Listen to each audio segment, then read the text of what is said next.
जे काही चोर लोक आपल्यावर बोलतात ते सुद्धा त्या रस्त्यावरून वापरतायत. हिंदुस्थानाचं आराध्य दैवत राजे छत्रपती शिवाजी महाराज, भारतीय घटनेचे घटनाकार डॉक्टर बाबासाहेब आंबेडकर यांच्या स्मृतीस अभिवादन करून आजच्या बुलढाणा लोकसभेच्या निवडणुकीच्या आढावा बैठकीसाठी उपस्थित असलेले तुम्हा आम्हा सगळ्यांचे लाडके मुख्यमंत्री नामदार एकनाथरावजी शिंदे साहेब, या राज्याचे माजी मंत्री आदरणीय शिंगणे साहेब, आदरणीय कुटे साहेब, या ठिकाणचे उमेदवार आदरणीय प्रतापरावजी जाधव साहेब, आदरणीय संजयरावजी गायकवाड, आदरणीय श्वेताताई, आदरणीय आकाश भाऊ, आदरणीय संजयजी रायमुरकर, व्यासपीठावर बसलेले सगळे सर्व पक्षाचे जिल्हाध्यक्ष, माजी आमदार, समोर बसलेले सगळे माझे बंधू भगिनी आणि पत्रकार मित्रांनो, खरं म्हणायला गेलं तर या ठिकाणी ही आज आढावा बैठक होते आहे आणि ती आढावा बैठक होण्याचा दिवस सुद्धा आज पवित्र दिवस आहे. आज परमपूज्य डॉक्टर बाबासाहेब आंबेडकर यांची 133वी जयंती पूर्ण विश्व या ठिकाणी साजरी करते आहे. माझ्या पूर्वीच्या वक्त्यांनी या ठिकाणी बरेच विषय सांगितले आणि हे विषय सांगण्यापेक्षा लोकांच्या सगळ्यांच्या लक्षात आहे. माझं तर एकच म्हणणं आहे की समृद्धी महामार्ग आपण सांगण्याची गरज नाही आहे. जे लोक समृद्धी महामार्गावरून वापरतात त्याच्यामध्ये फक्त भाजप, शिवसेना किंवा आपल्याच विचाराचे लोक वापरतात असं नाही आहे. जे काही चोर लोक आपल्यावर बोलतात ते सुद्धा त्या रस्त्यावरून वापरतायत.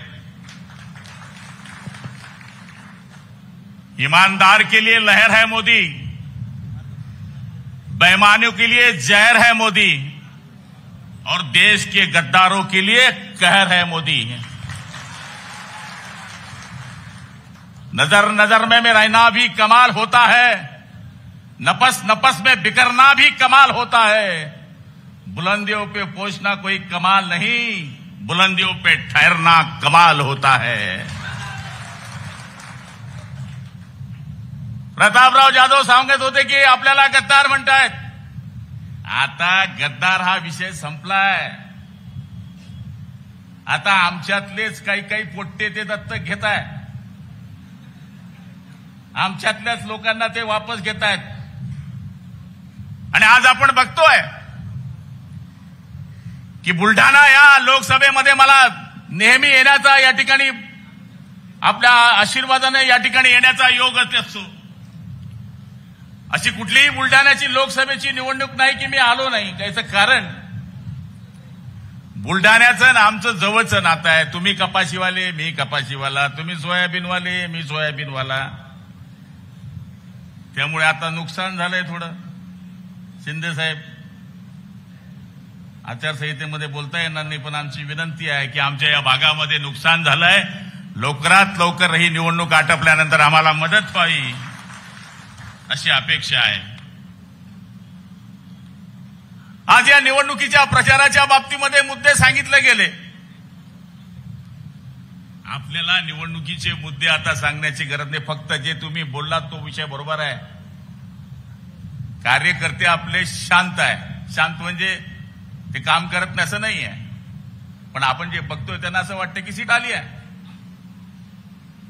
पण तुम्हाला सांगतो, आमच्याकडे चिमणराव पाटील आमदार होते, ते असेच शांत होते.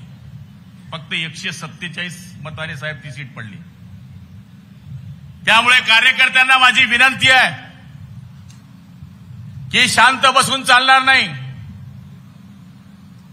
तंबू भी लगा देंगे तो लगा देंगे धूमधाम से, और बंबू भी लगा देंगे तो लगा देंगे धूमधाम से, और भगवा भी लहरा देंगे तो लहरा देंगे धूमधाम से. दमदम में दम नहीं, खैर करो जान की. दमदम में दम नहीं, खैर करो जान की. पर्दा तो उठाकर देखो, तलवार खड़ी है भाजप सेना की. आणि आज माझ्या मर्द मावळ्यांनो, माझ्या शिवसैनिक बांधवांनो, मी या ठिकाणी विनंती करण्यासाठी आलोय. की पाकिस्तान आणि हिंदुस्थान या गोष्टी काही लोक जे करत असतात नेहमी, इथल्या मुसलमानांच्या डोक्यामध्ये जो भ्रम टाकलाय की शिवसेना भारतीय जनता पार्टीवाले हे मुसलमानांच्या विरोधात आहे. बाळासाहेब ठाकरे नेहमी सांगायचे की भारतामध्ये पाऊस पडत असेल आणि पाकिस्तानमध्ये छत्री उघडत असेल त्याच्या विरोधात आम्ही आहोत. इस देश में रहना होगा तो वंदे मातरम कहना होगा, हे शिवसेना प्रमुखांचं म्हणणं होतं. आणि तेच म्हणणं आदरणीय नरेंद्र मोदी साहेबांचं आहे. आणि तुम्हाला आम्हाला सगळ्यांना हे मान्य करावं लागेल. विश्व की पहचान बन गई, खोई प्रतिष्ठा फिर से पाई गई, मत छूटे रहना अब बातों से, आप बता दो कि तीसरी बार मोदी की सरकार आ गई. आपल्याला सगळ्यांना या गोष्टीचा विचार करायचा आहे की या निवडणुकीमध्ये ही निवडणूक तुमच्या आमच्या प्रतिष्ठेची निवडणूक नाहीये. या निवडणुकीमध्ये मी आपल्याला सांगितलं की 544 उमेदवार आहेत. त्या उमेदवाराच्या ठिकाणी प्रतापराव जाधव हे उमेदवार नाही. 544 ठिकाणी नरेंद्र दामोदर मोदी हे उमेदवार आहेत. आणि आम्हाला मतदान हे प्रतापराव जाधवांना न देता मोदी साहेबांना मतदान करायचं आहे. या देशाच्या कल्याणाकरता मतदान करायचं आहे. या देशाच्या प्रगतीकरता मतदान करायचं आहे. आज आपण चौफेर बघतोय,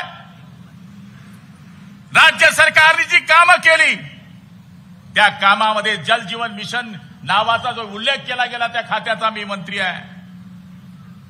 या देशामध्ये आणि या राज्यामध्ये 43 गावांमध्ये 37,000 योजना मंजूर करण्यात आल्या. जे काँग्रेसवाले बोलतात त्यांना एकच सवाल आहे की 75 वर्ष झाली या देशाला स्वातंत्र्य मिळून, तुम्ही गावांना पाणी देऊ शकले नाही.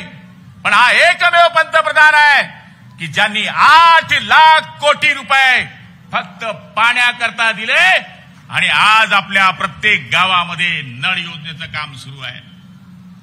म्हणून मी आपल्याला प्रार्थना करणार आहे की आपण या ठिकाणी स्थिर न राहता उद्यापासून मतदान यादीचा अभ्यास केला पाहिजे.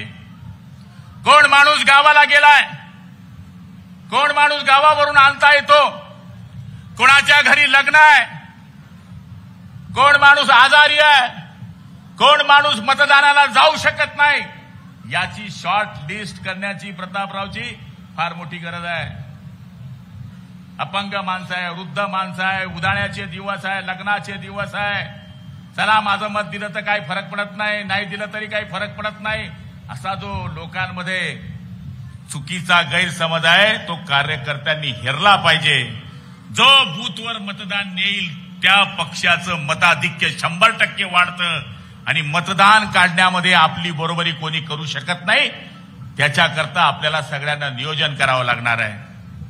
मी आदरणीय शिंदे साहेबांना या ठिकाणी एवढीच विनंती करणार आहे की ज्याप्रमाणे बुलढाण्यामध्ये संघटनेच्या 6 सीट मग भाजप असेल, शिवसेना असेल आणि राहिले होते तर अजितदादांचे माननीय शिंगणे साहेब इकडे आले. हे दोघंच आपसात लढायचे. आता प्यार का वादा 50-50 झालाय दोघांचा. आय लव्ह यू झालाय. तुम्हीच एकमेकाच्या विरुद्ध लढायची, गाडी पलटी टांगे फरार. आता काय राहिलंय? त्यामुळे राष्ट्रवादी, कमळ, धनुष्यबाण आता तिघं एकत्र झाल्यानंतर, अमर अकबर अँथनी एकत्र झाल्यानंतर गब्बरचं काहीच चालणार नाही. त्यामुळे मी आपल्याला प्रार्थना करणार आहे की एवढ्या शक्ती 6चे 6 आमदार जे लोकसभा क्षेत्रामध्ये येतात त्या आपल्या विचाराचे सगळे आमदार असल्यामुळं इथं 1 लाखानं परवडणार नाही. इथं 2 लाखाच्या वरती मतानं सीट आली पाहिजे, तरच तो खरा विजय मानला जाईल असं मला या ठिकाणी वाटतं. वेळ भरपूर झालेला आहे. तुम्ही आणि आपण सगळेजण जवळपास 10-11 वाजेपासून या ठिकाणी आलेले आहोत आणि याच्यानंतर अजून व्यापारी लोकांची बैठक आहे, कार्यकर्त्यांच्या समोर या ठिकाणी बैठक आहे. त्यामुळे आपण 26 तारखेला काही विचार करायचा नाही, लोकांना पटवून सांगायचं धनुष्यबाण धनुष्यबाण धनुष्यबाण धनुष्यबाण धनुष्यबाण हे कायम हॅमरिंग केलं पाहिजे. नाही तर आपण घरच्या बायकोला सांगायचं विसरतो, काय मतदान करू कुठं करू म्हणून सांगायचं. पहिलं घरी गेल्यावर जाऊन सांगा आता की धनुष्यबाणला मतदान करायचंय म्हणून. मूळ प्रचाराला जे महत्व आहे ते सुद्धा सगळ्यात जास्त इलेक्शन मध्ये अवलंबून असतं आणि तो प्रचार आपल्याला करायचा आहे. आणि 26 तारखेला मतदान करून 4 तारखेला होणाऱ्या मतदानामध्ये बुलढाण्याचा भगवा झेंडा सुद्धा दिल्लीच्या तख्त्यावर पाठवायचा आहे. हीच प्रार्थना या निमित्तानं व्यक्त करतो. आई जगदंबा तुम्हा आम्हाला उदंड आयुष्य देव, बल्लंड शक्ती देव, जो जो आपल्याला आडवा येईल त्याचा सत्यानाश हो. जय हिंद, जय महाराष्ट्र. देश विदेशातील प्रत्येक घडामोडींचे लाईव्ह अपडेट मिळवण्यासाठी आता साम टीव्हीच्या सर्व सोशल मीडिया प्लॅटफॉर्मला लाईक, फॉलो आणि सबस्क्राईब करा. तसंच सर्व नोटिफिकेशनसाठी बेल आयकॉन प्रेस करायला विसरू नका.